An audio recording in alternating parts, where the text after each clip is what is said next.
When the pyramids were still young, Egyptian kings played a game of great and terrible power. But these shadow games erupted into a war that threatened to destroy the entire world, until a brave and powerful pharaoh locked the magic away, imprisoning it within the mystical millennium items.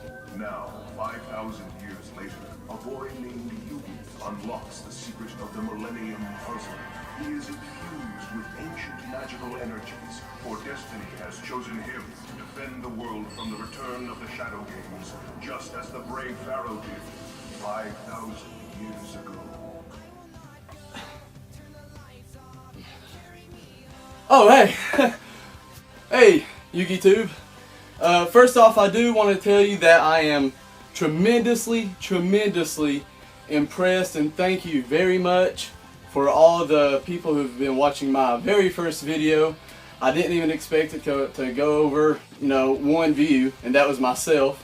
But it's been a year now, and I do apologize. So I'm grateful and I'm sorry it's taken me this long. I've had a lot of things to be doing. Such as working out. It really doesn't get you very far in life. I really don't recommend your life to really vote to working out unless it's for health, or if you plan on making it to be a bodybuilder. Look at me, and I'm here at home. What inspired me to make another video other than the viewers, you guys? The greatly much anticipated Slifer the Sky Dragon, which is supposed to be coming out here in a few weeks or days or so. My last video I made was about Obelisk, which, like I said, is an awesome deck. It revolved around, the fish engine and everything, which I'll leave you with another deck kind of similar to that. That kind of deck right now is kind of obsolete, given the fact that you got things like Inzectors, Wind-Up, Rabbits. Those are just decks you can't hardly beat with this deck. But for those of you who enjoy, the kind of old-timey decks, playing them for just, keepsakes or whatever, then this video is for you. Slifer. I don't know how that happened. Anyway, Slifer is coming out. S for Slifer. Cool. Slifer is basically, he's like the anime. I mean, I don't have any complaints about it. You really can't stop, just like Obelisk, you can't stop his summoning. Like Obelisk, it reads, its normal summon cannot be negated. Cannot be negated. Cannot be negated. Guys, I don't know how clear I can make this. The normal summon of Obelisk and Slifer cannot be negated. Okay, so we got that out of the way. Also, what is different on the text of this one, finally, if it is special summoned, then at the end of the turn, any Egyptian god cards go directly to the graveyard. That's the ruling on that, okay? So, now we know the special summoning rule conditions. It does require 3 tributes, just like any Egyptian god card always does in the anime. And then its attack goes up based on 1,000 for every card in your... One of the cool things about it is whenever your opponent summons, normal summons or special summons a monster, that monster automatically loses 2,000 attack points. Automatically loses 2,000 attack points. Let's say Cyber Dragon, it automatically goes down to 100. Can't help you there, buddy. If it does have 1,900 attack points, or if it has 2,000 attack points, guess what? If their attack points go down to 0, they're automatically destroyed. That's freaking awesome. Who can do that? That's Slifer for you. I don't know what else to tell you about Slifer. It pretty much follows the anime correctly. I have no complaints about it. The card itself looks really cool. I'm going to be definitely getting me 3 copies of it when it does come out, just to complete my, collection. I don't actually necessarily recommend you building a deck around Slifer, unless it's just for fun, which I probably will for fun.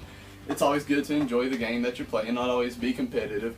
But more than likely, it will not top at, you know, a local or anything like that, unless you just, you know, I don't want to hinder anybody's imagination, because anything can happen, but I don't see a foreseeable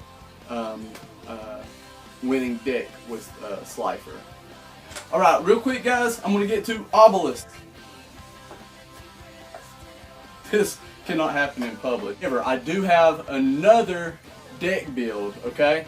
It's based around the mystical shine balls and the, you know, the Venuses and the Mars and everything like that, okay?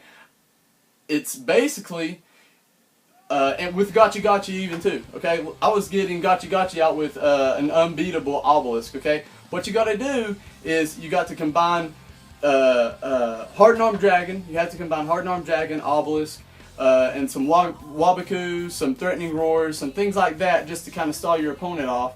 Like I said, probably not going to be the best for this format right now, but September's format might change a lot. So, this is what it is, okay? You know, you got your Mystical Shine Balls out.